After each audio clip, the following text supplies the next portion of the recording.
الحمد للہ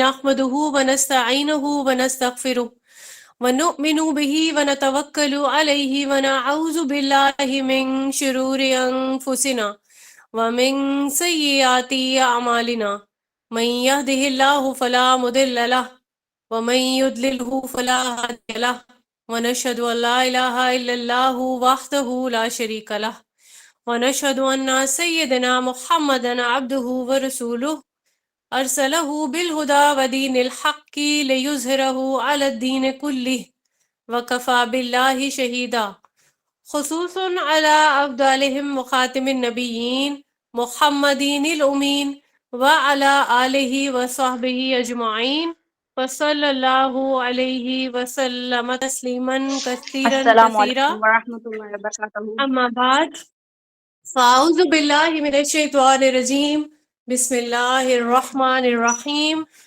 رب اشرح لی صدری ویسر لی امری واحلل عقدۃ من لسانی یفقہوا قولی رب یسر ولا تعسر وتمم بالخیر وبک نستعین آمین ثم آمین۔ آج کا ہمارا ٹاپک ہے دورہ قرآن سے پہلے ہم قرآن کریم کا انٹروڈکشن پڑھیں گے انشاءاللہ۔ تو قرآن کریم کے انٹروڈکشن سے مراد کیا ہے؟ ہمیں قرآن کریم کے بارے میں معلوم ہونا چاہیے۔ تو امید کرتی ہوں انشاءاللہ آج کا یہ لیکچر ہمارے لیے بہت زیادہ انٹرسٹنگ ہونے والا ہے، کیونکہ ان میں سے بہت ساری ایسی چیزیں ہوں گی جس کے بارے میں ہمیں معلوم تو ہوگا لیکن ہمیں ان کی امپورٹنس کے بارے میں نہیں آئیڈیا ہوگا۔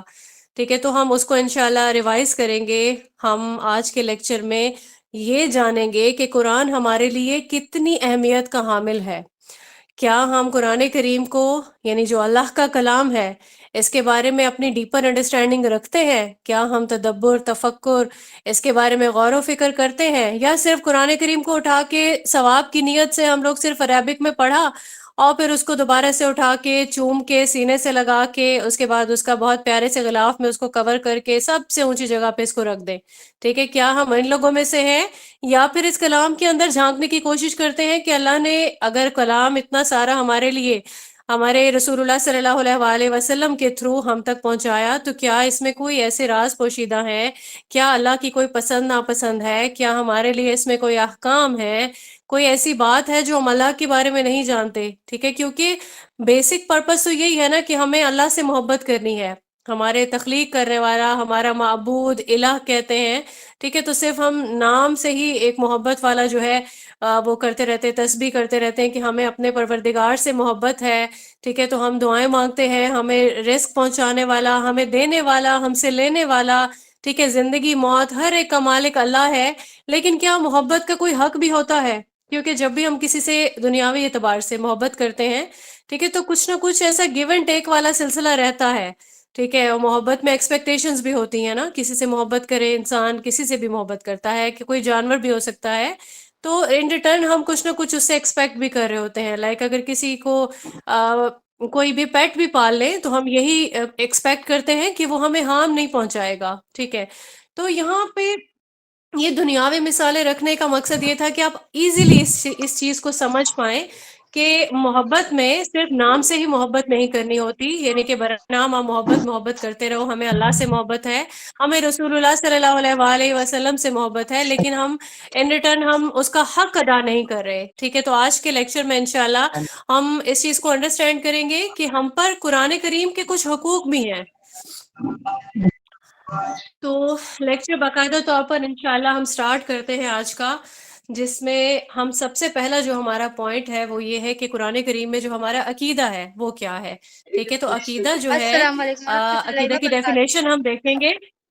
عقیدہ دل میں راسخ ہونے والا ایک ایسا علم ہے جس کے ذریعے سے ہم اپنے اعمال کے بارے میں یا افعال کے بارے میں ڈیسائیڈ کرتے ہیں۔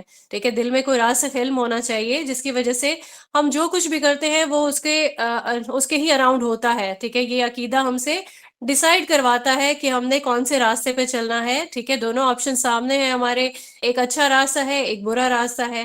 تو اسی طریقے سے ہم دیکھتے ہیں کہ ہمارا ایک عقیدہ قرآن کریم کے بارے میں بھی ہے۔ قرآن کریم میں ہم یہ جانتے ہیں کہ قرآن کریم ہدایت ہے، لیکن اللہ پاک نے جب انسان کو تخلیق کیا، ٹھیک ہے، تو انسان کو تخلیق کرنے کے بعد بغیر گائیڈنس کے ایسے ہی زمین پہ نہیں چھوڑ دیا۔ ہماری ہدایت کے لیے، ہماری تصحیح کے لیے اللہ پاک نے رسول بھیجے، انبیاء بھیجے، شریعت بھیجی، ٹھیک ہے. تو یہ اللہ پاک نے ہی ڈیسائیڈ کیا کہ کیسے وحی کے تھرو اپنا یہ کلام جو ہے وہ فرشتوں کے ذریعے سے بھیجنا ہے. تو ہم اگر اپنے عقیدے کے متعلق بات کریں تو 3 ایسے پوائنٹس ہیں جن کو ہمیں یاد رکھنا ہے. پہلا تو یہ کہ قرآن کریم اللہ کا کلام ہے، ٹھیک ہے، ہم سبھی جانتے ہیں اللہ کا کلام ہے. اس کے بعد دوسرا پوائنٹ ہے کہ یہ رسول اللہ صلی اللہ علیہ وآلہ وسلم پر نازل ہوا. تیسرا ہمارا یہ پختہ ایمان ہے اور عقیدہ ہے ہمارا کہ ہر اعتبار سے قرآن کریم محفوظ ہے، ٹھیک ہے، اس میں کوئی بھی تحریف نہیں ہوئی، اور اگر اس میں کسی نے تحریف کرنے کی کوشش بھی کی تو وہ ناکام ہوا، کیونکہ اس کی حفاظت کے ذمہ دار اللہ تعالیٰ خود ہیں. ٹھیک ہے، اللہ تعالیٰ نے قرآن کریم میں ہمیں یہ چیز بالکل کنفرم آیات سے ہمیں ویریفائی ہوتا ہے کہ اللہ پاک نے ہی اس کا ذمہ لیا ہے کہ یہ پورا کا پورا محفوظ رہے گا تا قیامت انشاءاللہ مبارک و تعالی. انہی 3 پوائنٹس پہ ہم تھوڑی سی بات کرتے ہوئے انشاءاللہ آگے بڑھیں گے. سب سے پہلے تو میں سورہ توبہ کی آیت نمبر 6 سے اس چیز کا آغاز لوں گی کہ قرآن کریم اللہ کا ہی کلام ہے، تو گواہی جو ہے یہ قرآن میں ہی موجود ہے. سورہ توبہ آیت نمبر 6 ٹرانسلیشن ہے اس کی: اور اگر مشرکین میں سے کوئی شخص پناہ مانگ کر تمہارے پاس آنا چاہے تاکہ اللہ کا کلام سنے تو اسے پناہ دے دو، یہاں تک کہ وہ اللہ کا کلام سن لے، پھر اسے اس کے امن کی جگہ تک پہنچا دو. اب یہاں پہ اس آیت میں جو مفہوم ہے، فی الحال بہت سارے اسٹوڈنٹس کو اس کا سمجھ میں نہیں آئے گا، کیونکہ بیک گراؤنڈ انشاءاللہ آنے والے وقت میں ہم پڑھیں گے کہ کیسے عرب کے جو مشرکین تھے ان کو اللہ پاک کی طرف سے یہ لاسٹ وارننگ دی گئی تھی، ٹھیک ہے، کہ ایک بار پھر سے آپ سن لیں اور پھر اس پہ کنفرم ہو جائیں. اور پھر اس آیت میں جو ہم نے جو دیکھنے والی چیز ہے وہ یہی ہے کہ یہ اللہ ہی کا کلام ہے. اس چیز کو ہم نے قرآن کریم کی ہی گواہی سے دیکھا. پھر اس کے بعد سورہ حشر کی آیت ہے، آیت نمبر 21. اس میں دیکھتے ہیں، ٹرانسلیشن ہے اس کی: اگر ہم اس قرآن کو کسی پہاڑ پر اتار دیتے تو تم دیکھتے کہ وہ اللہ تعالیٰ کی خشیت اور خوف سے دب جاتا اور پھٹ جاتا. اور یہ مثالیں ہیں جو ہم لوگوں کے لیے بیان کرتے ہیں تاکہ وہ غور و فکر کریں. اب اس میں قرآن کریم کو جب اتارا گیا تو یہ اس چیز کے لیے ایک عظمت کے لیے یہ آیت ہم دیکھ سکتے ہیں، ٹھیک ہے. اسی طریقے سے ہم سورہ اعراف کی ایک آیت ہے، آیت نمبر 123 سے اگر ہم سٹارٹ لیں، ٹھیک ہے، تو اس پہ یہ آپ کے ساتھ انشاءاللہ شیئر بھی ہو رہی ہوں گی آیات.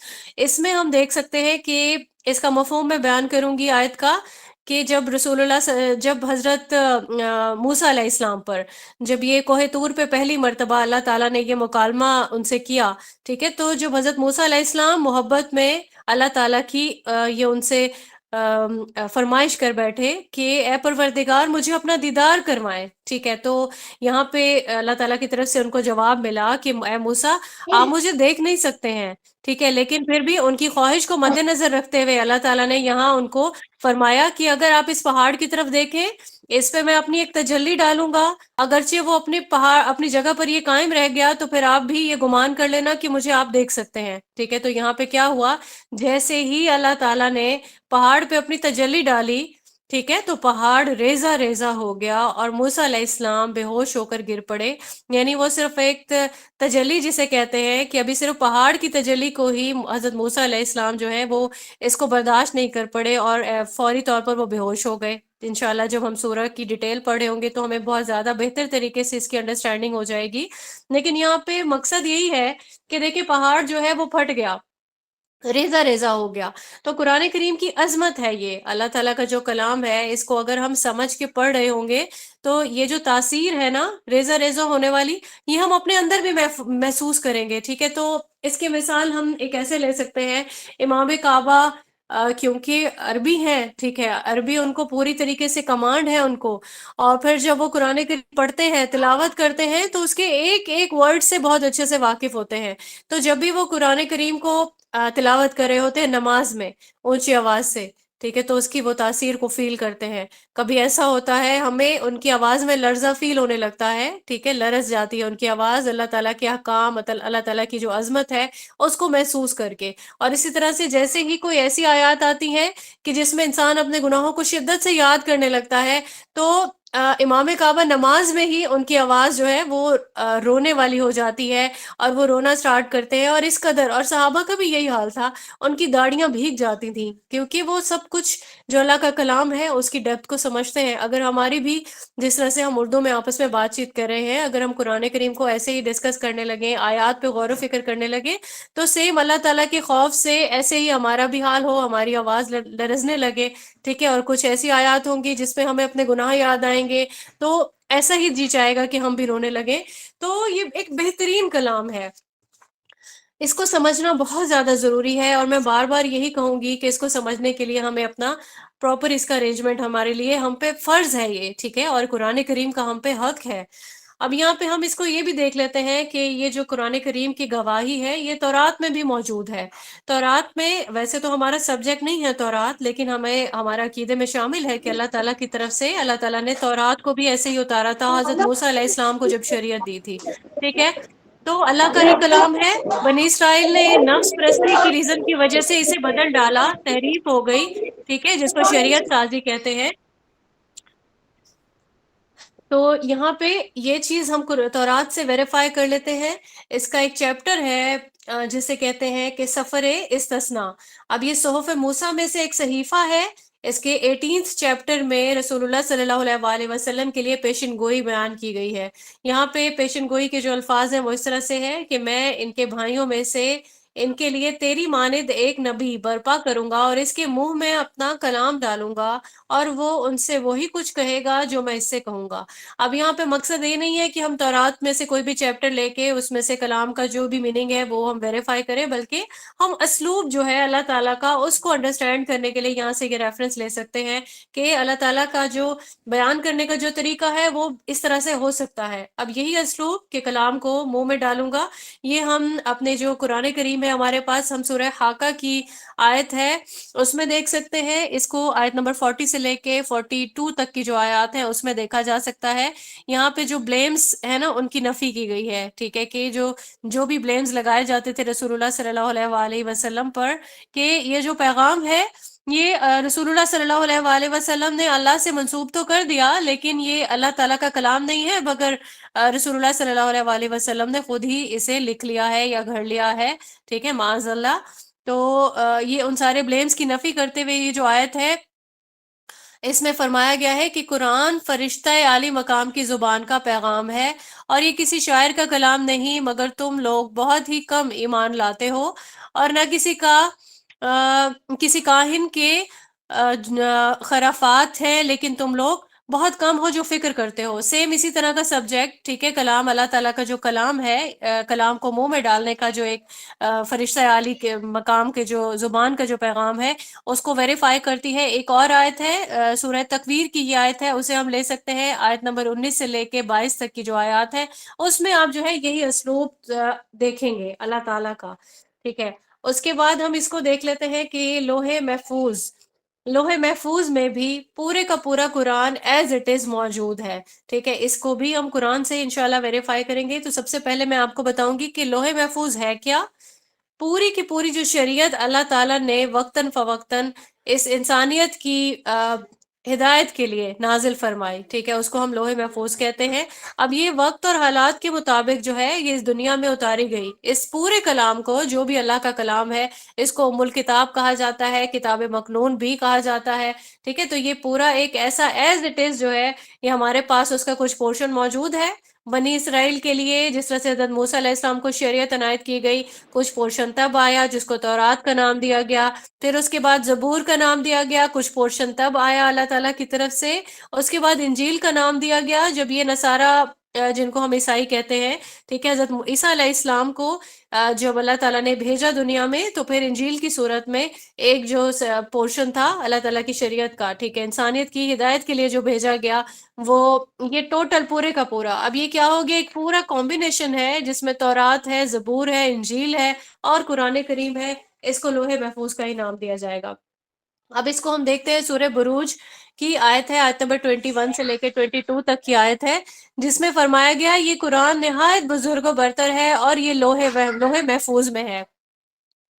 آہستہ اس کے بعد ہم اس کا ایک دوسرا ریفرنس دیکھ لیں گے، سورہ واقعہ کی آیت نمبر 77 سے لے کے 79 تک کی آیات ہیں۔ سیم اسی طریقے سے اللہ تعالیٰ نے فرمایا ہے کہ یہ ایک ایسی کتاب ہے بڑی ہی کریم، بہت باعزت، جو چھپی ہوئی ہے، جسے چھو ہی نہیں سکتے مگر وہی جو بہت ہی پاک کر دیے گئے۔ سورہ آبس کی ایک آیت ہے، ٹھیک ہے، اس میں بھی یہ فرمایا جا رہا ہے، اس کو ہم آیت نمبر 13 سے لے کے آیت نمبر آیات میں اس کو ہم دیکھ سکتے ہیں کہ یہ ایسے صحیفوں میں درج ہے جو مکرم ہے، بلند مرتبہ ہے، پاکیزہ ہے، معزز ہے اور نیک کاتبوں کے ہاتھ میں رہتے ہیں۔ سورہ زخرف میں آتا ہے، یہ تو در حقیقت اصل کتاب میں ہمارے پاس محفوظ ہے، بڑی بلند و مرتبہ، حکمت سے لبریز۔ آیت نمبر 4 میں یہ فرمان اللہ تعالیٰ کی طرف سے جاری کیا گیا ہے، اس کو ہم اس طریقے سے ویریفائی کر سکتے ہیں۔ اس کے بعد ہم یہ دیکھتے ہیں کہ جس طرح سے یہ کلام اللہ تعالیٰ نے اتارا تو اس کی کیا کیا صورتیں ہو سکتی تھیں، ٹھیک ہے، جو ہمیں یہ معلوم ہے کہ اللہ پاک نے وحی کیا، حضرت جبریل علیہ السلام کے ذریعے سے رسول اللہ صلی اللہ علیہ وآلہ وسلم تک یہ پیغام آیا، ٹھیک ہے، تو اس وحی کی صورتیں کیا کیا ہو سکتی ہیں، اس کو ہم سورہ شورہ کی آیت ہے، آیت نمبر 51، اس میں دیکھ سکتے ہیں۔ ٹرانسلیشن میں اس کی پڑھوں گی، انشاءاللہ آپ انڈرسٹینڈ کر پائیں گے۔ کسی بشر کا یہ مقام نہیں کہ اللہ تعالیٰ اس سے روبرو بات کرے، اس کی بات یا تو وحی کے طور پر ہوتی ہے یا پردے کے پیچھے سے، یا پھر وہ کوئی پیغامبر فرشتہ بھیجتا ہے اور وہ اس کے حکم سے جو کچھ وہ چاہتا ہے وہی کرتا ہے، یقیناً وہ برتر اور صاحب حکمت ہے۔ اب ہم یہ جانتے ہیں کہ وہی سے کیا مراد ہے، اللہ تعالیٰ نے پیغام بھیجا اور حضرت جبریل علیہ السلام نے رسول اللہ صلی اللہ علیہ وآلہ وسلم کو وہ پورا پیغام پہنچایا۔ پھر پردے کے پیچھے سے، اور پھر یہاں پہ الہام کا جو ذکر ہوا ہے، یعنی اللہ تعالیٰ نے ایک ایسی سچویشن بھی کوئی آئی جس میں اللہ تعالیٰ نے بہت بار الہام کے ذریعے سے یہ بات دل میں اتاری رسول اللہ صلی اللہ علیہ وآلہ وسلم کے، ٹھیک ہے، تو ہم یہ صورتیں، ہم تینوں صورتوں کو بہت اچھے سے جان چکے ہیں۔ اس کی بھی ڈیٹیل انشاءاللہ قرآن کریم میں ہم وقتاً فوقتاً دیکھتے رہیں گے۔ اس کے بعد جب قرآن کریم اتارا گیا تو دو کیفیتوں کے ساتھ اتارا گیا، جس کو انزال اور تنزیل کا سلسلہ کہتے ہیں۔ انزال میں یہی آتا ہے کہ بامعنی جس طرح سے اتار دیا گیا، رسول اللہ صلی اللہ علیہ وآلہ وسلم تک وحی کے ذریعے سے پہنچا دیا، اور جو تنزیل ہے اس سے مراد ہے تھوڑا تھوڑا اتارنا، ٹھیک ہے، گریجولی۔ اب گریجولی کس طریقے سے؟ وقت کے مطابق، حالات کے مطابق، ضرورت، اللہ تعالیٰ کی جب جب مصلحت ہوتی، کیونکہ اب دیکھیں کہ مشرکین مکہ جس طریقے سے رسول اللہ صلی اللہ علیہ وآلہ وسلم پر بلیم کر رہے ہوتے تھے، کبھی کسی حوالے سے، کبھی ان کو شاعر کہتے، کبھی مجنون کہتے، اور اسی طریقے سے بہت سارے بلیمز، ٹھیک ہے، تو جیسے جیسے واقعات اور حالات ہوتے، اللہ تعالیٰ کی طرف سے قرآن کریم گریجولی جو ہے، جس کو رفتہ رفتہ کہتے ہیں، اتار دیا جاتا، اور پھر اس طرح سے یہ انسانیت کی ہدایت کے لیے کافی ہو جاتا، ٹھیک ہے۔ یہ قرآن کریم کا جو سٹارٹ ہوا تھا، قرآن کریم کا نزول ہونا، یہ رمضان کریم کی ایک مبارک رات سے ہی سٹارٹ لیا گیا تھا، یعنی اللہ تعالیٰ نے رمضان کا جو مہینہ ہے اسے چوز کیا اپنا کلام جو ہے وہ دنیا میں بھیجنے کے لیے۔ اس کو ہم دیکھ لیتے ہیں، سورہ قدر کی آیت ہے، آیت نمبر 1، ہم اس کو پڑھتے ہیں تو ہمیں اس کی ٹرانسلیشن بھی موسٹلی یاد ہی ہوتی ہے۔ ہم نے اس قرآن کو شب قدر میں نازل کیا۔ پھر سورہ دخان کی آیت نمبر 3 میں ہم دیکھ لیتے ہیں، اس رات کو مبارک رات کہا گیا ہے، ٹھیک ہے، obviously مبارک رات ہے جس میں قرآن کریم کو اتارا گیا، ٹھیک ہے، تو یہ رمضان کی ہی رات تھی جس کو گیا۔ پھر ہم اس کے بعد ہم دیکھتے ہیں سورہ نساء کی آیت ہے، آیت نمبر 136، جس کی ٹرانسلیشن والو ایمان لاؤ، جیسے کہ ایمان لانے کا حق ہے اللہ پر، اس کے رسول پر، اور اس کتاب پر جو اس نے اپنے رسول صلی اللہ علیہ وآلہ وسلم پر نازل فرمائی، اور اس کتاب پر بھی جو اس نے اس سے پہلے نازل فرمائی۔ اب یہاں پہ دیکھیں، اس سے پہلے نازل فرمانے والی کتاب کون سی ہو سکتی ہے؟ اللہ تعالیٰ کی جو بھی الہامی کتابیں ہیں، اس میں تورات ہے، زبور ہے، انجیل ہے، یہ اس کا ریفرنس یہاں پر کوٹ کیا گیا ہے۔ اب یہاں پہ ہم نے دوسرا جو ایک ورڈ دیکھا ہے تنزیل کا، ٹھیک ہے، پہلے ہم نے دیکھا انزال، اس کے بعد ہم نے دیکھا کہ تنزیل، تنزیل سے مراد ہے تھوڑا تھوڑا، ٹھیک ہے، تو تھوڑا تھوڑا کی حکمت ہم جان لیتے ہیں کہ قرآن کریم اللہ پاک نے تھوڑا تھوڑا جو ہے کیوں نازل کیا، اس کو ایک ہی بار کیوں نہ نازل فرما دیا دنیا میں، ٹھیک ہے، تو اس کی حکمت ہم دیکھیں گے۔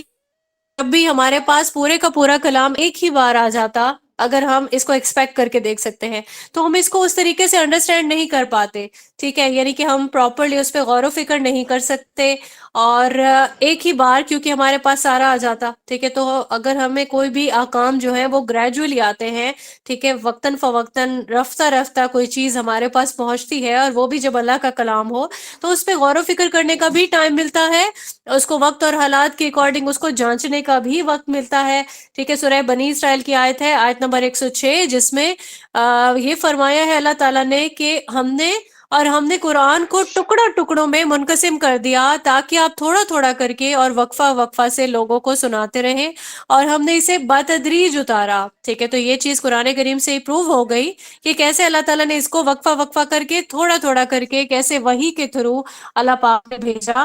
ریزن یہی ہے کہ اس کو انسان اس کی حکمت کو بہت اچھے سے انڈرسٹینڈ نہیں کر سکتا اگر ایک دم سے آ جاتا، اس پہ غور و فکر نہیں کر سکتا، اور پھر انسان تحمل بھی نہیں کر سکتا اس کا کہ ایک دم سے ہی سارا قرآن جو ہے وہ ہمارے پاس پہنچ گیا، اور ہم اس پہ امپلیمنٹ کیسے کرے کوئی، ٹھیک ہے۔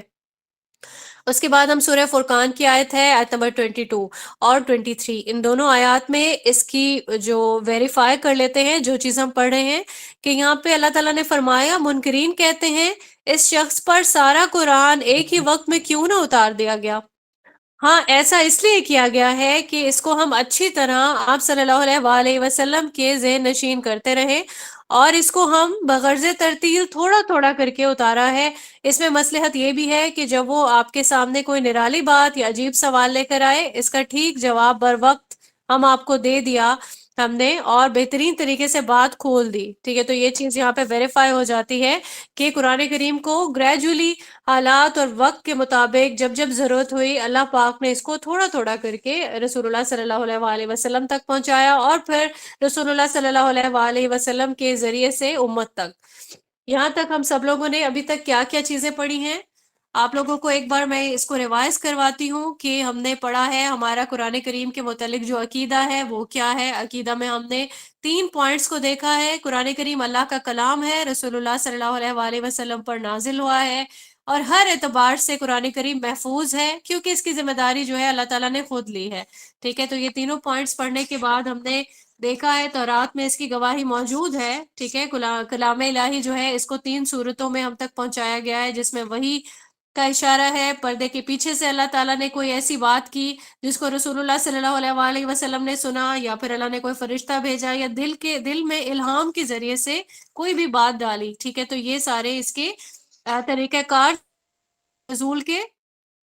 اس کے بعد ہم نے اس کی 2 کیفیتیں پڑھی کہ اللہ تعالیٰ نے جو انزال والا جو ایک تھا، بامانی طور پر اللہ تعالیٰ نے قرآن کریم کو اتارا، پھر ہم نے دیکھا کہ تنزیل کے تھرو، یعنی تنزیل جس میں ہم کہتے ہیں کہ تھوڑا تھوڑا اتارا، اس میں ہم دیکھتے ہیں کہ تھوڑا تھوڑا اتارنے میں کتنا عرصہ ہوا، تقریباً 22 برس بتائے جاتے ہیں مفسرین کے اکارڈنگ، کہ 22 برس میں مکمل قرآن جو ہے وہ نازل ہوا، اور جو اس کی پوری جو سرزمین جسے ہم کہیں گے، بیشتر مفسرین کے مطابق یہ حجاز میں ہی پورے کا پورا قرآن نازل ہوا۔ حجاز میں کون کون سے علاقے آ جاتے ہیں اس کو ہم دیکھ سکتے ہیں، اس میں مکہ بھی آ سکتا ہے، مدینہ بھی، جو طائف کا سفر تھا وہ بھی حجاز کا علاقہ کنسیڈر ہوتا ہے، ٹھیک ہے۔ اب یہاں ہم قرآن جب پڑھے ہوں گے انشاءاللہ تو ہمیں یہ چیز بھی پتہ چلے گی جب ہم سورہ قریش پہ پہنچیں گے کہ وحی سے پہلے ایسا بھی ہو سکتا ہے رسول اللہ صلی اللہ علیہ وآلہ وسلم یمن کے، اور جو جس طرح سے قریش کے تجارتی سفر ہوا کرتے تھے، یمن ہوتا، شام ہوتا، ٹھیک ہے، تو یہ سفر رسول اللہ صلی اللہ علیہ وآلہ وسلم نے کیے ہوں گے، ٹھیک ہے، لیکن جب سے یہ وحی کا سلسلہ سٹارٹ ہوا تو رسول اللہ صلی اللہ علیہ وآلہ وسلم نے ان علاقوں سے باہر کوئی سفر نہیں کیے تھے، واللہ عالم۔ اس کے بعد ہمارے پاس جو تیسرا پوائنٹ ہے، ہمارے عقیدے کا لازمی پارٹ ہے قرآن کریم کی محفوظیت کے حوالے سے، اور ہمارا پورا اس بارے میں عقیدہ ہے کہ اللہ تعالیٰ کا جو کلام ہے یہ اب تک پورے کا پورا محفوظ ہے، اس میں کوئی کمی بیشی نہیں کی جا سکی، کسی کی بھی طرف سے کوئی تحریف نہ ہو سکتی ہے، نہ کی ہے، نہ ہی کبھی قیامت تک کو کر سکے گا۔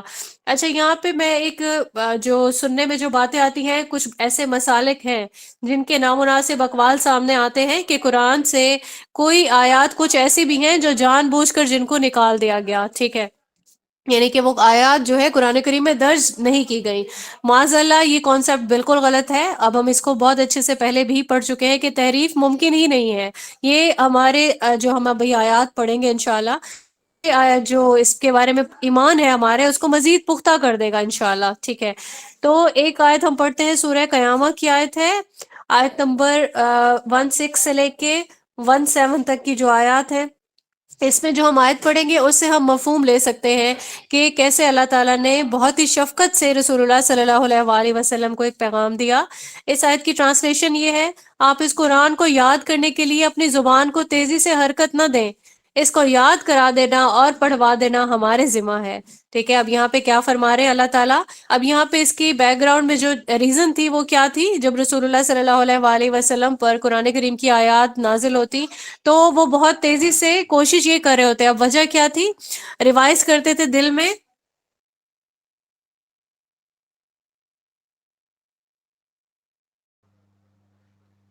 اب رسول اللہ صلی اللہ علیہ وآلہ وسلم اس کو جلدی جلدی سے ریوائز کس لیے کرتے؟ تاکہ یہ یاد رہے، ٹھیک ہے، سینے میں محفوظ رہے.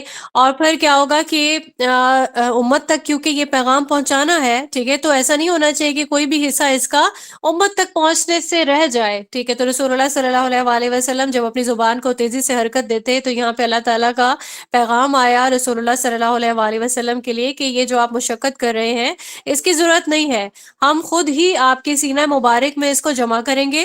ٹھیک ہے، اللہ تعالیٰ نے یہ ذمہ داری اپنے اوپر لے لی کہ آپ نے اس کو یاد کرنے کے لیے بہت زیادہ مشقت نہیں کرنی ہے، جمع بھی ہم کریں گے، ترتیب سے اس کو جو ہے جمع کروائیں گے، اس کو پڑھوائیں گے بھی. ٹھیک ہے، اس کے معنی جو ہے وہ بھی سمجھائیں گے آپ کو اس کے بارے میں فکر مند ہونے کی بالکل بھی ضرورت نہیں ہے. اور پھر اس کے بعد جو ہے اسی سورہ میں جو اب سورہ قیامہ ہم دیکھ رہے ہیں، اس کے آیت نمبر 19 میں اللہ تعالیٰ فرما رہے ہیں، پھر اگر آپ کو کسی چیز میں ابہام محسوس ہو اور وضاحت کی ضرورت ہو تو اس کی توضیح اور تدوین بھی ہمارے ذمہ ہے. ٹھیک ہے، یعنی یہاں پہ اللہ تعالیٰ نے پوری کی پوری رسپانسبلٹی اپنے آپ پر لی ہے. ایسا تو ہو ہی نہیں سکتا، پاسبل ہی نہیں ہے کہ رسول اللہ صلی اللہ علیہ وآلہ وسلم تک اللہ پاک نے کوئی پیغام بھیجا اور پھر آپ صلی اللہ علیہ وآلہ وسلم کچھ اس کا حصہ جو ہے وہ کنوے کرنے سے رہ گیا ہو. ٹھیک ہے، کچھ بھی بھول گئے ہوں. ٹھیک ہے، معاذ اللہ ایسا بالکل بھی پاسبل نہیں ہے. تو پھر جتنے بھی یہ کوئی ایسے مسالک اگر ہیں بھی جو اس طرح کے نامناسب قسم کے اپنے کانسیپٹس رکھتے ہیں اور اپنے فالوورز کو بھی یہ چیز کنوے کرتے ہیں، تو یہ بالکل ایک جس کو ہے ہم اس کی نفی کریں گے انشاءاللہ، کیونکہ قرآن کریم نے نفی کر دی. اس کے بعد ہم کہتے ہیں سورہ ہجر کی آیت ہے، آیت نمبر 9. اس کی ٹرانسلیشن یہ ہے، ہم نے ہی اس ذکر کو نازل کیا ہے اور ہم ہی اس کی حفاظت کرنے والے ہیں. گویا یہ چیز اللہ کی طرف سے ٹوٹلی جو ہے وہ گارنٹیڈ ہے کہ اگر ہم نے اس ذکر کو نازل کیا تو ہم اس کی حفاظت کرنے والے ہیں. جب ہم انشاءاللہ سورہ بقرہ کو سٹارٹ کریں گے تو ہمیں یہ چیز بالکل اچھے سے کانسیپٹ ہمارا کلیئر ہو جائے گا کہ کس طریقے سے جو بنی اسرائیل تھے انہوں نے شریعت سازی کر دی، نفس پرستی کی وجہ سے انہوں نے کیا کیا، اللہ کے کلام کو تبدیل کر دیا، بدل دیا. ٹھیک ہے، دنیا چاہتے تھے وہ لوگ. اور اب یہاں پہ یہ دیکھیں کہ یہی وجہ ہے ان کی تحریف کے بعد اللہ تعالیٰ نے ان پہ ذلت اور پستی جو ہے وہ مسلط کی. لیکن یہاں پہ امت کو اس چیز کو ایشور کر دیا، رسول اللہ صلی اللہ علیہ وآلہ وسلم کی جو امت ہے ہم سب اس کا حصہ ہیں، کہ اب ایسا نہیں ہوگا. قرآن کریم کے معاملے میں اللہ تعالیٰ نے اپنی ذمہ داری اس کی جو ہے وہ خود ہی لے لی. اس کے بعد ہم دیکھتے ہیں کہ سورہ حامیم سجدہ کی ایک آیت ہے، آیت نمبر 42.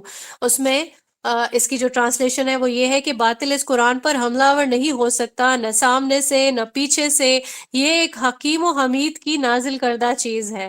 اب یہاں پہ یہ دیکھیں کہ یہاں پہ بھی یہ چیز بالکل گارنٹیڈ آ گئی ہمارے سامنے کہ کوئی اگر کوشش بھی کرے گا، صحیح ہے، سامنے سے پیچھے سے کوئی بھی ایسی کوشش کرے گا تو وہ ناکام ہو جائے گا. اس کے بعد ہم یہاں پہ سورہ حاقہ کی ایک آیت ہے، یہاں پہ اس آیت کو پہلے ہم ٹرانسلیشن دیکھتے ہیں، اس کے بعد ہم اس کا بیک گراؤنڈ دیکھیں گے انشاءاللہ. آیت ہے سورہ حاقہ کی، جسے ہم آیت نمبر 44 سے لے کے 47 تک کی آیات ہیں شیئر کی جائیں گی انشاءاللہ آپ کے ساتھ. اس میں فرمایا جا رہا ہے، کوئی اور تو اس میں اضافہ کرے، یہ ہمارے نبی محمد صلی اللہ علیہ وآلہ وسلم خود بھی بفرض محال اپنی طرف سے کچھ گھڑ کر اس میں شامل کر دیں تو ہم انہیں داہنے ہاتھ سے پکڑیں گے اور ان کی شہرک کاٹ دیں گے. پھر تم میں سے کوئی بڑے سے بڑا محافظ بھی ان کا حامی و مددگار نہیں ہوگا جو انہیں ہماری پکڑ سے بچا سکے. اب یہاں پہ دیکھیں کہ یہ جو اللہ تعالیٰ نے اسلوب اپنایا ہے، obviously یہ رسول اللہ صلی اللہ علیہ وآلہ وسلم ایسی کوئی کوشش کر بھی نہیں سکتے تھے، اور ایسی کوئی ان کی نیت تھی بھی نہیں، ٹھیک ہے؟ تو یہ اسلوب کس کے لیے ہے؟ مشرکین کو سنانے کے لیے، ٹھیک ہے؟ کیونکہ مشرکین آل دا ٹائم رسول اللہ صلی اللہ علیہ وآلہ وسلم کو کوئی نہ کوئی آپشن دیے رکھتے تھے، ٹھیک ہے؟ یعنی کہ نیوٹرل رہنے کے لیے کوشش کرتے یہ نیوٹرل ہو جائیں، دعوت کا کام روک دیں، یا پھر گیو اینڈ ٹیک کی کوئی پالیسی اپنا لیں۔ ہم بچپن میں جو اپنے اسلامیات کی بک پڑھتے تھے، اس میں بھی ہم پڑھتے تھے کہ کبھی رسول اللہ صلی اللہ علیہ وآلہ وسلم کو کہ کسی جو ہے بہترین خوبصورت اور امیر خاتون سے آپ کی شادی کرا دیتے ہیں، آپ کو سرداری عطا کر دیتے ہیں، مالا مال آپ کو کر دیتے ہیں، لیکن آپ جو جس توحید کی آپ پرچار کریں آپ اسے ہٹ جائیں، ٹھیک ہے؟ تو یہاں پہ یہ چیز مشرکین کو سنانے کے لیے یہ سخت اسلوب اللہ تعالیٰ نے اپنایا ہے obviously، کہ کہیں مشرکین ایسا نہ سمجھیں کہ جس طرح سے ہم کنونس کر رہے ہیں تو رسول اللہ صلی اللہ علیہ وآلہ وسلم کنونس ہو جائیں گے، ٹھیک ہے؟ تو ایسی کوئی بھی چیز جو ہے مشرکین کے دل میں نہیں آئے۔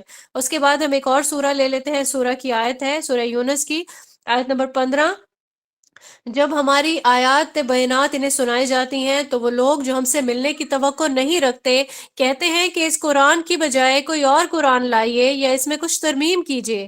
اے نبی صلی اللہ علیہ وآلہ وسلم، ان سے کہہ دیجئے میرے لیے ہرگز ممکن نہیں ہے کہ میں اپنے خیال اور ارادے سے اس کے اندر کچھ تبدیلی کر سکوں، میں تو خود پابند ہوں اس کا جو مجھ پر وحی کیا جاتا ہے، اگر میں اپنے رب کی نافرمانی کروں تو مجھے ایک بہت بڑے ہولناک دن کے عذاب کا ڈر ہے، ٹھیک ہے؟ تو اب ان ساری آیات کو جو اب تک ہم نے دیکھی، اس سے کیا ثابت ہو رہا ہے کہ قرآن کریم میں تحریف ممکن ہی نہیں ہے۔ پہلی بات تو یہ کہ رسول اللہ صلی اللہ علیہ وآلہ وسلم پہ پہلے بھی بہت سارے انہوں نے بلیمز کیے کہ یہ خود سے گھڑا یا کچھ بھی، تو اللہ تعالیٰ نے ساری نفی خود ہی فرما دی قرآن کریم کی آیات سے۔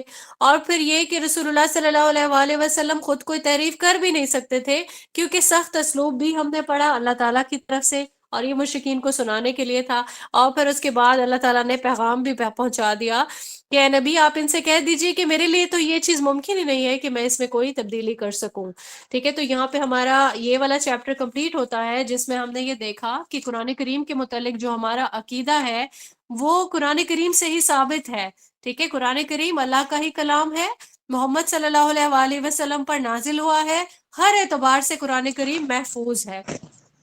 اب ہم دیکھتے ہیں کہ قرآن کریم کے لیے اللہ پاک نے عربی زبان کو چوز کیا، ٹھیک ہے؟ عربک میں ہے نا قرآن کریم، تو کیونکہ رسول اللہ صلی اللہ جی علیہ وآلہ فرمائیں۔ وسلم عرب سے تعلق رکھتے تھے،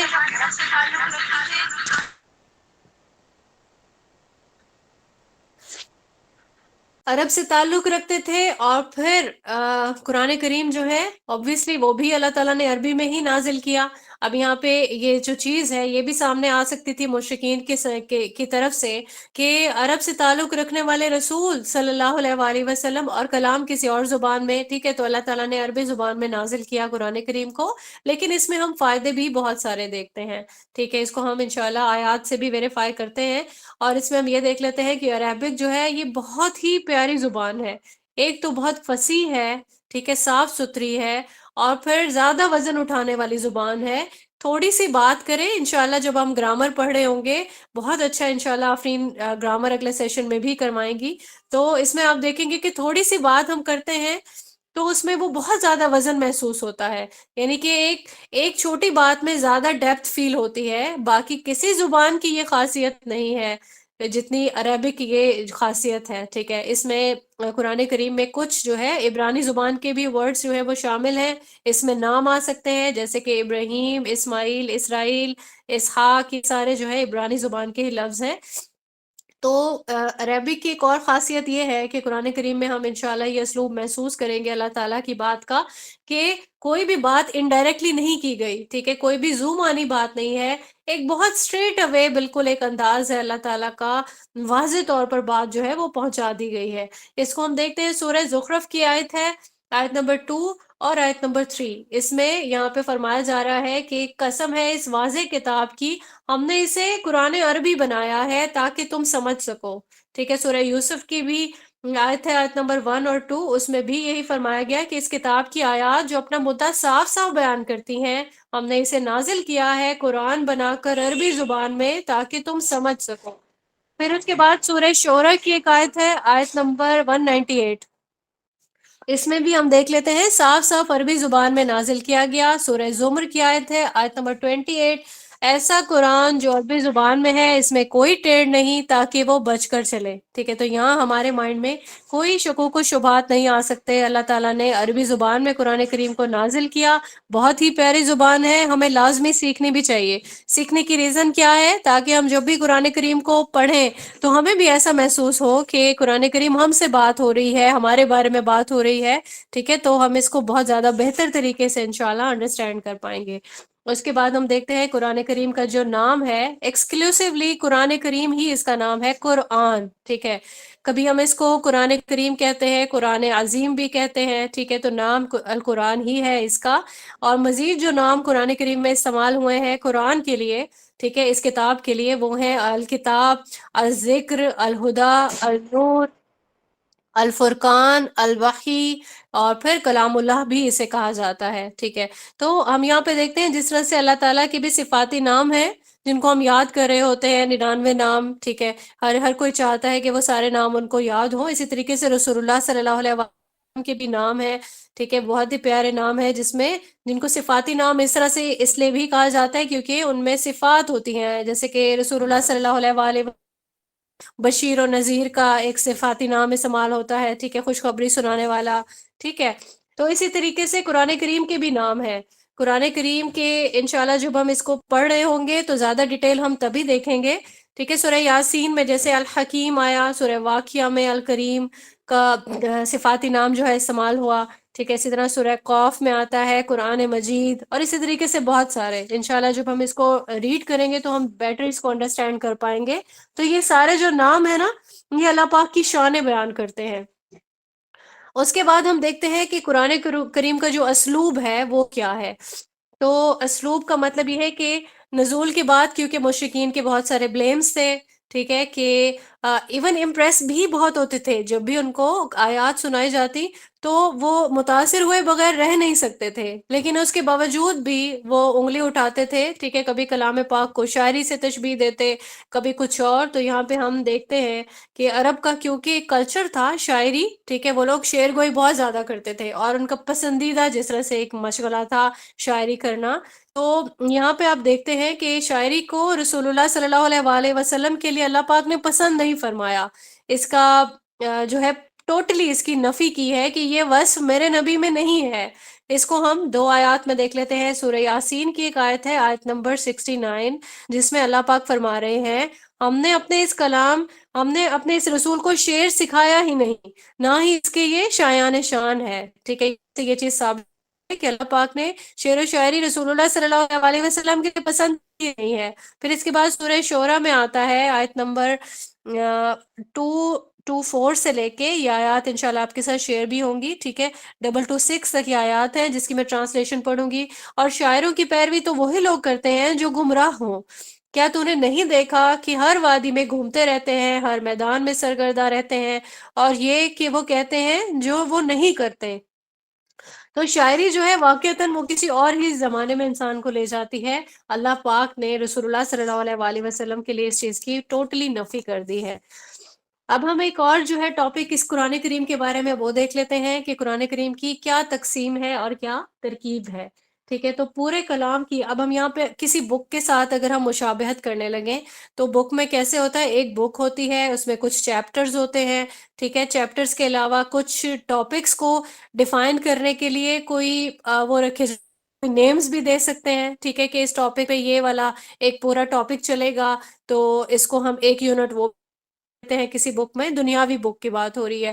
پھر اس کے بعد ایسا ہوتا ہے کہ کبھی پیراگرافز رکھے جاتے ہیں کہ کوئی بات میں جیسے ہی وہ کمپلیٹ ہوئی پھر ہم نیکسٹ پیراگراف کی طرف چلے گئے. ٹھیک ہے، تو قرآن کریم کی بھی تقسیم اسی طریقے سے بہت ہی پیارے انداز سے اللہ پاک نے جو ہے وہ جب بھیجا تو اس کی تقسیم کی گئی. کس طریقے سے کہ اگر ہم ایک بنیادی یونٹ کو دیکھیں گے، سب سے جو چھوٹا یونٹ ہے وہ کیا ہے، وہ ایک آیت ہے. ٹھیک ہے، اور اگر ہم آیات لیں تو اس کا مطلب ہے کہ بہت ساری آیات. تو پورے قرآن کریم میں جو آیات ہیں یہ تقریباً 6000 سے زائد ہیں. تقریباً کا ورڈ میں اس لیے یوز کر رہی ہوں کیونکہ مفسرین ہیں جن کی یہ تقسیم ہے اور یہ کام انہی کی طرف سے کیا گیا. تو کچھ جو ہے وہ بسم اللہ کو انہوں نے کاؤنٹ کیا، کچھ نے کاؤنٹ نہیں کیا. تو بس اسی اختلاف کی وجہ سے یہ جو جو ایک ہنسا ہے وہ نہیں بتایا جا رہا. 6000 سے زائد ہم اس کو آیات کہتے ہیں. سوراز جو ہیں وہ 114 ہیں پورے قرآن کریم میں. بسم اللہ کے بارے میں بھی ہم جانتے ہیں قرآن کریم میں 114 بار آئی، کیونکہ سورہ توبہ کے سٹارٹ میں بسم اللہ نہیں ہے، لیکن ایک اور سورہ ہے اس میں بسم اللہ کو اللہ پاک نے انکلیوڈ کر دیا. ٹھیک ہے، تو پھر وہ 114 ہی ہو گئی.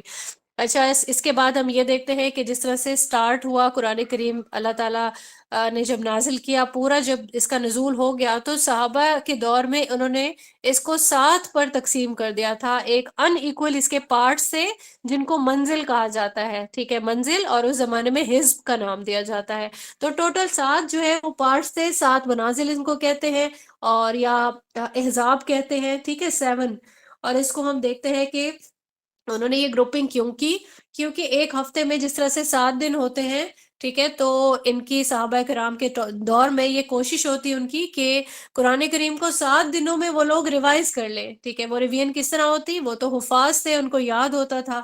تو پھر یہاں پہ وہ لوگ یہ کوشش کرتے کہ جس طرح تہجد میں قرآن کریم پڑھتے ہیں تو وہ ایک پوری جو مقدار تھی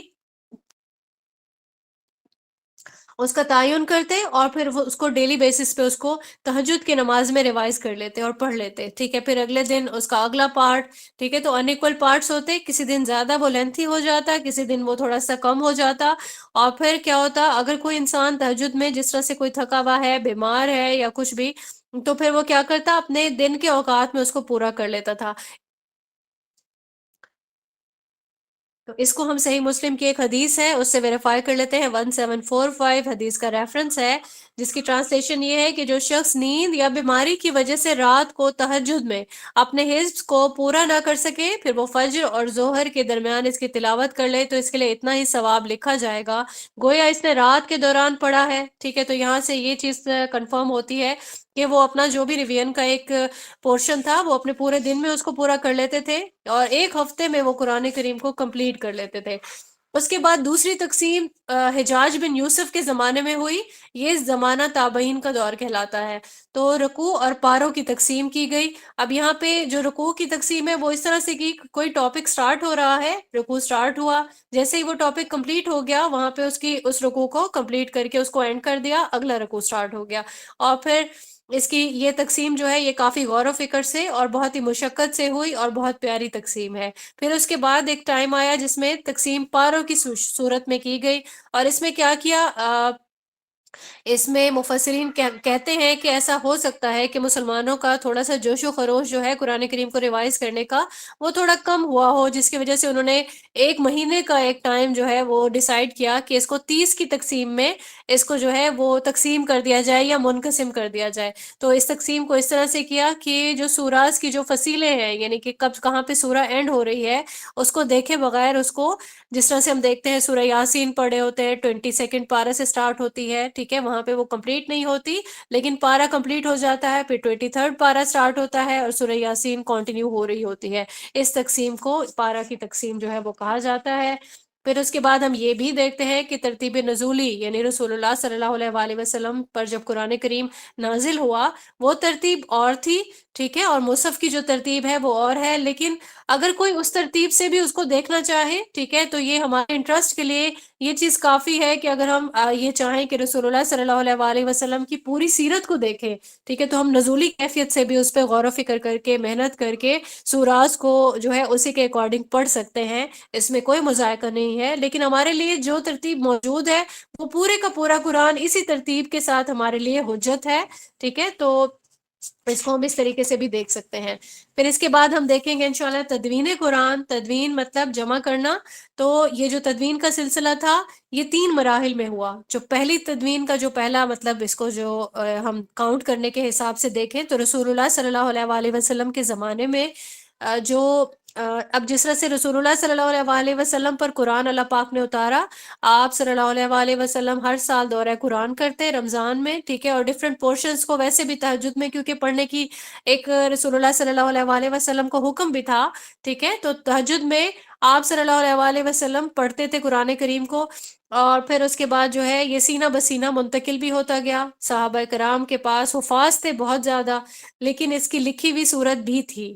اب یہاں پہ کاغذ کا زمانہ نہیں تھا، پتھروں پر لکھا جاتا، ٹھیک ہے، اور پھر جو اونٹ کی ہڈیاں ہیں، چوڑی چوڑی ہڈیاں جو ہوتی ہیں اس پہ لکھ لیا جاتا تھا، اور پھر جو ہے جس طرح درخت کی چھال ہوتی ہے اس پہ، پتوں پہ، جو بھی چیز اویلیبل ہوتی جس پہ بھی لکھا جاتا اور پریزرو ہو سکتا تھا اس پہ لکھ دیا گیا تھا۔ تو قرآن کریم جو ہے اس صورت میں تو موجود تھا، لیکن اگر ہم یہ کہیں کہ رسول اللہ صلی اللہ علیہ وسلم نے کسی بک کی فارم میں امت کو قرآن کریم جو ہے وہ نہیں منتقل کیا تھا۔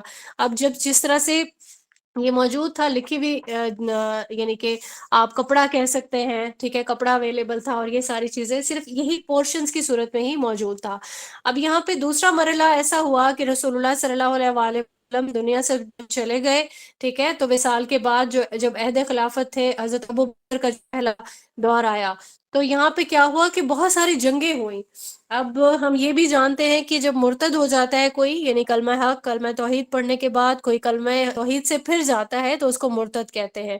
اب کوئی مرتد ہوتا تو اس کے خلاف اس پہ قتل کا جو ہے وہ حکم عائد ہوتا، اس کے خلاف جنگ کی جاتی، اور اسی طریقے سے کچھ ایسے لوگ بھی تھے جو زکوٰۃ نہیں دیتے تھے، ٹھیک ہے، تو جنگ یمامہ ہوئی، بہت سارے جو ہے صحابہ وہ شہید ہو گئے، اور اس میں حفاظ شہید ہو گئے، تو بہت زیادہ تشویش ہوئی کہ ایسا نہ ہو کہ قرآن کریم کا کچھ پورشن جو ہے وہ گم ہو جائے، ضائع ہو جائے۔ تو یہ جو خیال آیا حضرت عمر رضی اللہ تعالیٰ عنہ کے دل میں، انہوں نے حضرت ابو بکر کو اس بات پہ کنونس کیا، جو پہلے تو کنونس نہیں ہوئے کیونکہ ان کا یہ فرمان تھا کہ رسول اللہ صلی اللہ علیہ وسلم نے اپنے دور میں قرآن کریم کو لکھی ہوئی صورت میں کنورٹ نہیں کیا تھا، ٹھیک ہے، تو پھر میں ایسا کام کیسے کروں؟ لیکن پھر اللہ تعالیٰ نے ان پر جو ہے اس کام کو آسان کیا، وہ کنونس ہو گئے، اور الحمدللہ ہمارے لیے آج بھی یہ چیز فائدہ دے رہی ہے ہمیں۔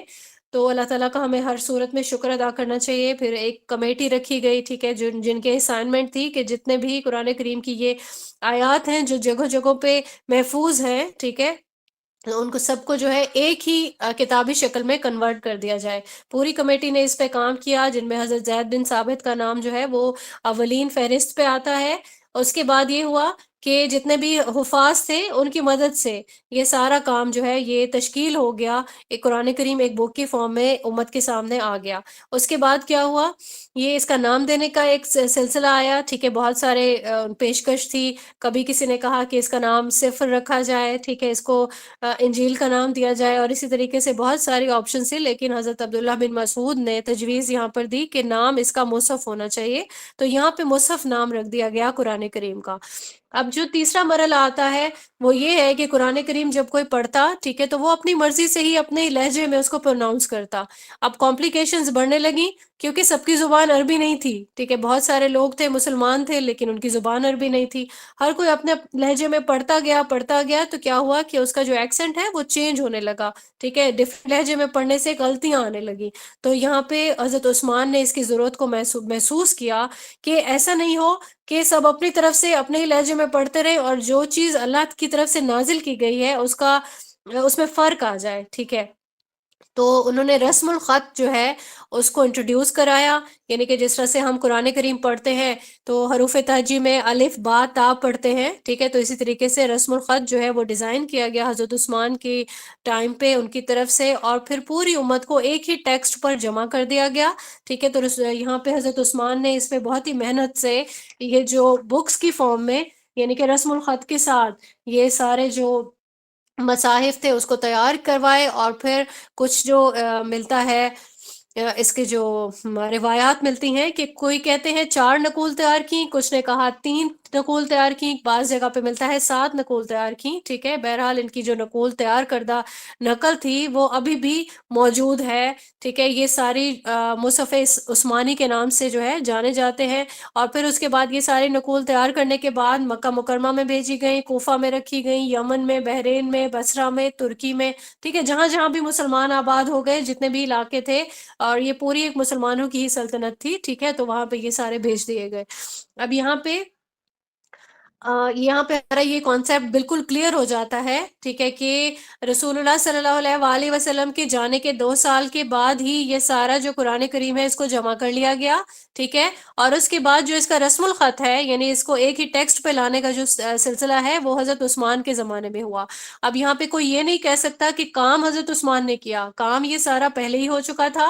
ہمارا اس بارے میں بہت اچھے سے عقیدہ ہونا چاہیے، ہمارا کانسیپٹ کلیئر ہونا چاہیے کہ قرآن کی جو تدوین ہے وہ رسول اللہ صلی اللہ علیہ وآلہ وسلم کی کوئی 15-20 سال بعد نہیں ہوئی، بلکہ 2 سال کے اندر اندر ہو گئی تھی، ٹھیک ہے۔ تو جب اب ہمارے پاس جو ایک آفیشیل ٹیکسٹ ہے نا اس مصحف کا، ٹھیک ہے، وہ یہی ہے جو اب ہمارے پاس موجود ہے۔ اس کے بعد ہم دیکھتے ہیں کہ قرآن کریم میں جو بھی موضوع ہے قرآن کریم کا، اس میں ہر طرح کے علوم جو ہیں وہ اس میں شامل کیے گئے ہیں، جس کو ہم کہہ سکتے ہیں سائنٹیفک چیزیں ہیں۔ اب جب ہم قرآن پڑھ رہے ہوں گے تفصیل سے تو ہم اس کو دیکھیں گے کہ انسان کی تخلیق کے مراحل ہیں۔ اب پہلے تو جو سنتا ہوگا اس کو پتہ ہی نہیں چلتا ہوگا، ٹھیک ہے، کہ جو مداروں میں تیرنے والی بات ہے سیاروں کے، وہ کیا ہے، یا پھر انسان ایک بون سے تخلیق کیا گیا، ٹھیک ہے، اس کے بعد وہ مدغہ کی اور بوٹی کی شکل اس نے اختیار کی، ہڈیاں بنی، ٹھیک ہے۔ تو سائنس نے اپروو کر دیا، تو جو یہ آیات تھیں ان کی ڈیپتھ اب پتہ چلتی ہے، جس کو ہم کہتے ہیں کہ متشابہ آیات تھی، لیکن اب یہ بالکل ہمارے سامنے ان کی حقیقت کھل کے آ گئی ہے۔ تو اس کے ریفرنس میں آپ کے ساتھ جو ہے کچھ آیات شیئر کی جائیں گی انشاءاللہ، ان کو آپ دیکھ لیجئے۔ سورہ بقرہ کی آیت ہے، آیت نمبر 124 ہے، ٹھیک ہے، آسمانوں اور زمین کی تخلیق کے بارے میں ہے۔ اس کے بعد جو ہے انسان کی تخلیق کے بارے میں ہے، جو سورہ مومنون کی 12 سے لے کے 14 تک کی آیات ہے، یہ دیکھیں، اور سورہ حامیم سجدہ کی آیت شیئر کی جائے گی آپ سے، یہاں سے ہم دیکھ سکتے ہیں انشاءاللہ۔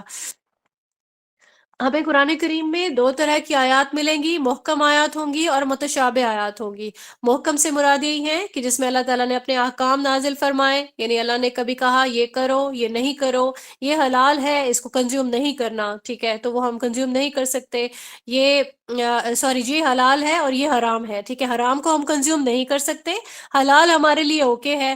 اللہ نے اپنی پسند بتائی، اللہ نے ناپسند بتائی، جائز ناجائز کی تفصیل بتائی، ٹھیک ہے۔ اللہ تعالیٰ کو جو کام پسند ہے ہم صرف وہی کر سکتے ہیں، اللہ تعالیٰ کو جو کام ناپسند ہے وہ ہم نہیں کر سکتے، تو ایسی آیات کو ہم کہیں گے یہ محکمات ہیں۔ اور جبکہ متشابہ آیات جو ہیں، جس پہ ہم اپنے جو تھنکنگ ہے وہ تھوڑا سٹاپ کر دیتے ہیں، اس کی ایک باؤنڈری سے باہر جانے کی ہمیں اجازت نہیں ہے۔ وہ کیا چیزیں ہیں؟ جن چیزوں کا اللہ تعالیٰ نے لمیٹڈ ہمیں انفارمیشن پاس آن کی، جیسے کہ غیب کا علم ہے، ٹھیک ہے، بہت زیادہ انفارمیشن اس پہ ہمیں نہیں ملتی، ہمیں بس یہی پتا ہے کہ جو چیز اللہ تعالیٰ نے اپنے قبضے میں رکھی وہ رسول اللہ صلی اللہ علیہ وآلہ وسلم کو بھی بہت تھوڑی بتائی جس کی ضرورت تھی، وہ کسی اور کے پاس وہ علم نہیں ہے، ٹھیک ہے۔ تو ہمارا اس پہ عقیدہ ہے کہ جو چیز اللہ تعالیٰ نے ہمیں نہیں بتائی اس کی ڈیپتھ میں ہم نے نہیں جانا۔ اسی طریقے سے عالم برزخ ہے، آخرت کے بارے میں ہے، ٹھیک ہے، اور پھر ملائکہ کا جو عالم ہے، جنت دوزخ ہے، بس جو چیز اللہ تعالیٰ نے ہمیں بتا دی اور جو نہیں بتائی اس کو ہم جو آنے والے وقت میں ہو سکتا ہے اس کی ڈیپتھ ہمیں پتہ چل بھی جائے۔ اب یہاں پہ ہم سمپل اگر مثال لیں تو یہ ہے کہ 7 آسمانوں کی جو تفصیل ہے وہ ہمیں آج تک معلوم نہیں ہو سکی، ہم ابھی ایک آسمان سے باہر ہی نہیں جا سکے، ٹھیک ہے۔ تو ایسی تمام آیات کو ہم متشابہ آیات کہیں گے۔ اور اس کے بعد ہم دیکھتے ہیں، ہم جس طرح سے قرآن کریم کی تفسیر کا ایک ورڈ یوز کرتے ہیں، قرآن کریم میں ایک بار تفسیر کا ورڈ سورہ فرقان میں استعمال ہوا، اور جو بیشتر جگہ ہے وہاں پہ تعویل، ٹھیک ہے، یعنی قرآن کریم کو غور و فکر سے ڈیپتھ میں جاننا، اس کو سمجھنا، اس کو تعویل کہا جاتا ہے۔ اب تعویل کے اعتبار سے ہم 2 طرح کی جو ہے وہ تقسیم دیکھ سکتے ہیں، تعویل عام اور تعویل خاص۔ تعویل عام اور تعویل خاص میں فرق دیکھیں گے۔ تعویل خاص میں ہم یہ دیکھیں گے کہ قرآن کریم میں جب کوئی اسپیسیفک ایک تناظر میں بات ہو رہی ہے، ٹھیک ہے، کوئی اسپیسیفک ایک ماحول ہے، کوئی ایک واقعہ ہے اس پر بات ہو رہی ہے، یا کوئی امت ہے، ٹھیک ہے، اس پر بات ہو رہی ہے، تو اس پہ جتنی بھی آیات ہوں گی اس کو ہم دیکھیں، پڑھ رہے ہوں گے کہ ایسا ہوا، جیسے ہے، ٹھیک ہے، وہ ایک ہے جس پہ اللہ نے ذلت اور کم ہمتی پستی نازل فرمائی، ٹھیک ہے، تو اگر ہم اسی تناظر میں دیکھیں گے تو ہم کہیں گے تعویل خاص۔ لیکن اگر ہم یہ دیکھیں گے کہ اللہ نے ان پر ذلت کیوں تھوپی، ٹھیک ہے، تو کہیں ایسی عادتیں جو ان میں تھیں جس کی وجہ سے یہ سارے جو ہے یہ مغضوب ہیں، ٹھیک ہے، تو ہم میں کہیں خدا نخواستہ ایسی چیزیں تو نہیں ہیں۔ اگر وہ چیزیں ہم اپنے تناظر میں دیکھیں گے تو پھر کیا ہوگا، ہم کہیں گے کہ ہم اس کو تعویل عام میں دیکھ رہے ہیں، ٹھیک ہے؟ تو قرآن کریم جو ہے یہ ابدی ہدایت ہے، اس کو صرف ایک ہی تناظر میں نہیں دیکھنا بلکہ اس پہ غور و فکر کرنا ہے، ٹوٹلی اس کو جاننا ہے۔ اس کے بعد ہم دیکھتے ہیں قرآن کریم نے ایک چیلنج دیا ہے قیامت تک کے انسان کو، ٹھیک ہے؟ یہ چیلنج کیا ہے کہ اگر کوئی یہ سمجھتا ہے کہ یہ قرآن کریم کسی انسان نے گھڑا یا محمد صلی اللہ علیہ وآلہ وسلم نے خود سے گھڑا، ٹھیک ہے، تو پھر ایسی کوئی ایک آیت لے آؤ، کہیں پہ یہ ایک پوری سورہ کا چیلنج ہے، کہیں ایک پوری کتاب کا ایک چیلنج ہے، ٹھیک ہے؟ تو اس چیلنج کو ہم 5 مقامات پر دیکھ سکتے ہیں، یہ 5 مقامات آپ کے ساتھ شیئر کیے جائیں گے، جس میں سے پہلا جو ہے وہ ہے سورہ طور کا آیت نمبر 34 ہے، ٹھیک ہے؟ اس کے بعد سورہ بنی اسرائیل جس کو سورہ اسراء بھی کہا جاتا ہے، 88 آیت ہے اس کی، سورہ ہود کی آیت نمبر 13 میں آتا ہے، سورہ یونس کی آیت نمبر 38 میں آتا ہے، ٹھیک ہے؟ سورہ بقرہ کی آیت ہے آیت نمبر 24، اس میں بھی یہ چیلنج انسانوں کو دیا گیا ہے۔ یہاں پہ ہم نے دیکھنا ہے کہ قرآن کریم میں ایک اور آیت کے تھرو ہم دیکھ لیتے ہیں کہ قرآن کریم سے جو ہمارا تعلق ہے وہ ایسا ہے کہ ہم نے اللہ کی رسی کو مضبوطی سے تھامے رکھنا ہے، اور پھر قرآن کریم کے ساتھ ہی تعلق اپنا بنانا ہے، کسی تفرقے میں نہیں پڑھنا۔ سورہ آل عمران آیت نمبر 103 میں یہ چیز ہمیں بتائی گئی ہے۔ اس کے بعد ہم بالکل ہمارا لاسٹ جو پوائنٹ ہے اس میں ہم دیکھیں گے کہ قرآن کریم پر مسلمانوں پر، ہمارے یعنی ہم پوری امت پر کیا قرآن کریم کے کوئی حقوق بھی ہیں، یا ہم بس کوئی ایسے بغیر ذمہ داری کے اس کو پڑھتے چلے جا رہے ہیں، اگر نالج حاصل کر بھی رہے ہیں تو کیا عمل بھی کر رہے ہیں، ٹھیک ہے؟ تو اگر ان چیزوں کو ڈیفائن کیا جائے تو یہاں 5 ایسے پوائنٹس بنتے ہیں جس کی بیسس پہ ہم یہ جان دیتے ہیں کہ ہم پہ قرآن کریم کے 5 حقوق ہیں، ٹھیک ہے؟ ان حقوق کو ہم نے پورا کرنا ہے، لازم و ملزوم ہے یہ چیز کہ ہم نے ان کو پورا کرنا ہے۔ اس میں سے پہلا تو یہی حق ہے کہ ہم نے قرآن کریم کو ماننا ہے بالکل ویسے جیسے کہ اس کے ماننے کا حق ہے، ٹھیک ہے؟ دوسرا یہ کہ ہم نے اسے پڑھنا ہے جیسے اس کے پڑھنے کا حق ہے۔ کیسے پڑھنا ہے؟ اس کو ہمیں پڑھنے کے آداب آنے چاہیے، تلاوت کیسے کرنی ہے، ترتیل سے پڑھنا ہے، کیا ہم اس کو پڑھتے ہوئے گنگنا تو نہیں رہے، ٹھیک ہے؟ کیا ہم اس کو تجوید سے پڑھ بھی رہے ہیں یا پھر اپنی مرضی سے اس کو پڑھ رہے ہیں، ٹھیک ہے؟ اپنی مرضی کی پروناؤنس کر رہے ہیں۔ تو یہ چیز ہے کہ اس کو ایک حق ہے قرآن کریم کا کہ اس کو تلاوت و ترتیل سے پڑھا جائے۔ اور پھر تیسرا جو پوائنٹ ہے وہ یہ ہے کہ اس کو سمجھیں، اس پہ ہم نے تدبر کرنا ہے، اس کا ذکر کرنا ہے، ساتھ ساتھ اس پہ غور و فکر بھی کرنا ہے۔ چوتھے پوائنٹ ہے ہم نے صرف پڑھ کے اپنے سینے میں اس کو جو اس کے احکام ہیں اور جو امر اور نواہی ہے وہ ہم نے صرف جان نہیں لینے بلکہ ان پہ ہم نے عمل بھی کرنا ہے، کیونکہ اس پہ عمل کرنے کا بھی حق ہے، ٹھیک ہے؟ پھر اس کے بعد 5واں پوائنٹ ہم نے دوسروں تک بھی پہنچانا ہے، ٹھیک ہے؟ کیونکہ یہ جو پھیلانا ہے قرآن کریم کو اور اسے عام کرنے کا جو ایک اسائنمنٹ ہے یہ ہمیں سورہ عصر میں ملتی ہے۔ قرآن کریم میں بارہا اس چیز کو جو ہے بتایا گیا ہے کہ آپ کا ایمان مکمل نہیں ہوتا جب تک کہ آپ دوسروں کے لیے بھی فائدہ نہ کرو، ٹھیک ہے؟ جو چیز آپ تک پہنچی آپ نے اسے دوسروں تک بھی پہنچانا ہے انشاءاللہ۔ اور پھر اگر کوئی قرآن کریم کو بالکل یہ سارے حقوق پورے نہیں کرتا، اس کا مطلب یہی ہے کہ اس نے قرآن کریم کو ترک کر دیا۔ صحیح، یہ چیز ہمیں پتہ چلتی ہے۔ قرآن کریم کی آیت ہے سورہ فرقان کی آیت نمبر 30، پیغمبر کہے گا اے میرے رب، میری قوم نے اس قرآن کو چھوڑ رکھا تھا، ٹھیک ہے؟ تو جو کوئی قوم اگر قرآن کو چھوڑ دے گی، ٹھیک ہے، تو پھر ذلت اور رسوائی اس کا مقدر بنے گی۔ تو قرآن کریم سے ہم بے تعلق رہ نہیں سکتے ہیں۔ ہم اس حقیقت کو جو جس طرح سورہ جمعہ کی آیت ہے آیت نمبر 5، اس میں بھی ہم یہ دیکھ سکتے ہیں کہ مثال ان لوگوں کی جو حامل تورات بنائے گئے پھر انہوں نے اس کی ذمہ داریوں کو ادا نہ کیا، اس گدھے کی سی ہے جو کتابوں کا بوجھ اٹھائے ہوئے ہو۔ بری مثال ہے اس قوم کی جس نے اللہ کی آیات کو جھٹلایا، اور اللہ ایسے ظالموں کو ہدایت نہیں دیتا۔ تو یہاں پہ ابھی ہم نے جیسے دیکھا کہ حامل تورات کون تھے؟ یہودی، اہل یہود، ٹھیک ہے؟ تو یہاں پہ ان کی مثال گدھوں سے اللہ پاک نے تشبیہ دے دی۔ تو یہاں پہ رک کے اگر ہم سوچیں گے کہ خدا نخواستہ ہم بھی انہی لوگوں میں سے تو نہیں، تو اس کو ہم تعویل عام کہیں گے، ٹھیک ہے؟ تو تعویل عام میں ہم یہ دیکھ رہے ہیں کہ اللہ تعالیٰ ہمارے لیے خدا نخواستہ ایسا فیصلہ نہیں فرمائے تو ہمیں ڈرنا چاہیے اللہ تعالیٰ سے، اور ہمیں ان لوگوں میں شامل ہم نہیں ہوں، ہمیں اسی کی کوشش کرنی چاہیے۔ اور ایسے ہمیں سورہ واقعہ میں بھی ہمیں یہ جو ہے ملتا ہے یہی سبجیکٹ، جس میں آیت نمبر 67 سے لے کے 86 تک کی 82 تک کی جو آیات ہیں وہ شامل ہیں کہ جس میں اللہ تعالیٰ فرما رہے ہیں پس نہیں میں قسم کھاتا ہوں تاروں کے مواقع کی، اگر تم سمجھو تو یہ بہت بڑی قسم ہے کہ یہ ایک بلند پایا قرآن ہے، ایک محفوظ کتاب میں ثبت جسے مطہرین کے سوا کوئی چھو نہیں سکتا، یہ رب العالمین کا نازل کردہ ہے۔ پھر کیا اس کلام کے ساتھ تم بے تنائی برتتے ہو اور اس نعمت میں تم اپنا حصہ یہ رکھا ہے تم نے کہ تم اسے جھٹلاتے ہو؟ تو یہ اس آیت میں اللہ پاک نے کلیئرلی یہ بتا دیا کہ اب اس میں سستی نہیں کرنی ہے، اسے بے اتنائی نہیں کرنی ہے، اسے جو ہے اگنور نہیں کرنا ہے۔ اللہ تعالیٰ کا یہ پیغام ہے اور یہ ہدایت ہے اور یہ ابدی ہدایت ہے، تو اللہ تعالیٰ کا کلام صرف اسے مان کے سائڈ پہ نہیں ہو جانا، بلکہ پورے کا پورا قرآن کو اپنے اندر اتارنا ہے۔ ہمارے ہر عمل میں قرآن کریم نظر آنا چاہیے، انشاءاللہ ہم اسے پڑھنے والے بنے، اسے مانیں، ٹھیک ہے، اس کی تعظیم کریں، ایمان رکھیں، اس کو تلاوت و ترتیل سے پڑھیں، اس پر غور و فکر کریں، جیسے کہ غور و فکر کرنے کا اللہ پاک نے ہمیں حکم دیا، پھر اس کے بعد ہم اس پہ عمل کرنے والے بنے۔ ہم قرآن کریم کو عمل کرنے کے بعد اسے دوسروں تک بھی پہنچائیں، ٹھیک ہے، صرف اپنی ہی فکر نہیں کرنی بلکہ دوسروں کو بھی پہنچانا ہے، دوسروں کو بھی بتانا ہے اللہ ہم سے کیا چاہتا ہے، اللہ ہماری کس بات سے خوش ہوتا ہے۔ اللہ پاک سے یہاں پہ دعا ہے کہ اللہ پاک ہمیں انہی لوگوں میں شامل فرمائیں جن کو اللہ پاک پسند فرماتے ہیں، اور وہ لوگ جو جنت کے مستحقین ہوں گے انشاءاللہ، اللہ تعالیٰ ہمیں انہی لوگوں میں شامل فرمائیں، آمین ثم آمین۔ یہاں پہ ہمارے لیکچر کا اختتام ہوتا ہے۔ اللہ تعالیٰ ہمیں جتنا کچھ بھی ہم نے پڑھا اس پہ عمل کرنے کی توفیق عنایت فرمائے، آمین۔ وآخر دعوانا ان الحمد للہ رب العالمین۔ سبحانک اللہم وبحمدک نشہد ان لا الہ الا انت نستغفرک ونتوب الیک۔ السلام علیکم ورحمۃ اللہ وبرکاتہ۔